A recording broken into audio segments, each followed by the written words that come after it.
இன்றைய நாளாம் தமிழ் திருநாளுக்கு எல்லாருக்கும் அன்பான வாழ்த்துக்கள். ஹாப்பி பொங்கல். நானும் பொண்ணா மாறிட்டு பசங்களும் அப்பப்போ வந்து ஃபேஸ் காமிச்சிட்டு இருந்தானுங்க. இவங்களுக்கெல்லாம் பொட்டு வச்சுட்டு என்னுடைய பொங்கல் வேகமாகவே பொங்கிடுச்சு. ரொம்ப சந்தோஷமாக இருந்துச்சு. பொங்கலோ பொங்கல், பொங்கலோ பொங்கல், பொங்கலோ பொங்கல்னு நான் மட்டுமே தனியாக கத்திட்டு இருந்தேன். இந்த பொங்கல் பொங்கி வர்றது போல் நம்ம கஷ்டம் எல்லாம் போய் சந்தோஷமாக நமக்கு பொங்கி வரணும்னு நான் கடவுளை வேண்டிக்கிறேன். நீங்களும் கடவுளை வேண்டிக்கோங்க. எனக்காக நானும் உங்களுக்காக வேண்டிக்கிறேன். மறுபடியும் சாமிக்கு எல்லாத்தையும் எடுத்து வச்சு படைச்சிட்டு சாரதி வந்து தேங்காவெல்லாம் எடுத்து, ஏன்னா எங்கள் பக்கம் வந்து 2 தேங்காய் வெட்டுற ப்ரொசீஜர் இருக்குது. ஒன்று வந்து என்னோடய குலசாமிக்கு, இன்னொன்று எங்களுடைய ஊர் சாமிக்கு. ஏன்னா எல்லா ஊருக்கும் ஒரு தெய்வம் இருப்பாங்களோ அவங்களும் காக்கணுங்கிறதுக்காக நாங்கள் 2 தேங்காய் வெட்டுவோம். ஒரு வீட்டில் 1 வெட்டுவாங்க. ஒவ்வொரு இடத்துலையும் ஒவ்வொரு ப்ரொசீஜர் இருக்கும். எல்லோரும் தொட்டு கும்பிட்டதுக்கப்புறம் சாரதி உட்காந்து தேங்காய் வெட்ட ஆரம்பிச்சிட்டாங்க.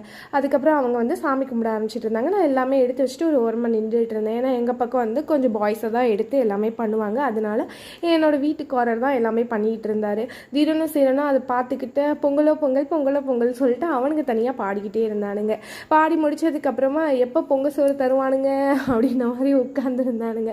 பெல் அடிக்கிறதுக்காக அவனுக்கு 2 பேர் சண்டை போட்டுட்டு இருந்தாங்க, யார் பெல் அடிக்கணும்னு. கடைசியில் பெல்லையே பிடிங்கி நான் கையில் வச்சு நான் அடிக்கிறேன்டா பெல்லு அப்படின்னு சொல்லிட்டு நான் தனியாக பெல் அடிச்சிட்டு இருந்தேன். அதுக்கப்புறம் வந்து உங்கள் வீட்டிலலாம் எப்படி கொண்டாடினீங்க அப்படின்னு கமெண்ட்ஸில் சொல்லுங்கள்.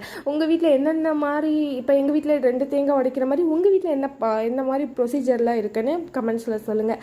அதுக்கப்புறம் வந்து எங்கள் மாமியார் வீட்டிலலாம் காய் பழம் எல்லாமே வச்சு படைப்பாங்க. வீட்டில் விளைஞ்சது எல்லாமே வச்சு படைச்சு விதை நெல்லாம் வச்சு படைப்பாங்க. இன்றைக்கி படைச்சி இந்த அமோகமாக விளையணும்னு சொல்லிலாம் நாங்கள் ப்ரேயர் பண்ணுவோம். என் அம்மா வீட்லேயே அப்படி தான் ப்ரேயர் பண்ணுவோம். இப்போதைக்கு எங்ககிட்ட விதை நெல்